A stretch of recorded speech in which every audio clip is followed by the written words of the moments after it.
Ay nako, mga bata rito, ang tatamad-tamad. Pag ako ang nawala sa inyo, ewan ko lang, kawawa lang kayo. Ang aga-aga, ang dami na naman pugasin. Ano ba kayo? Ano tingin niyo sa akin katulong ninyo? Hindi kayo marunong magtrabaho? Ang daming pugasin. Ang tatanda na ninyo, hindi kayo marunong maghugas. Klase kayo magpapa kayo na bali-bali maghugas, hindi kayo marunong maghugas. Libre naman ang tubig, hindi naman iniigib, hindi naman yung nababo, hindi naman yung gripo, hindi naman mag-iigib. Hindi tulad namin yung panay mga bata. Nanglalay din ang ibigan namin, nagbubuhat ka ng mga bigat na bante. Kahit putik-putik, nag-iigib ka, dahil sobrang hirap ng buhay.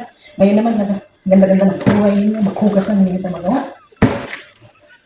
Pagod na pagod ang tao pag galing trabaho, magpahinga, pag-gising sa umaga, kahit mga hugasin lang, hindi man lang kayang hugasin. Tatamad ninyo ha.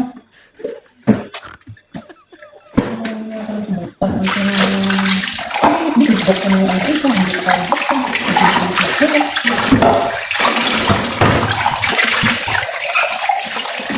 Puro lang, nanay.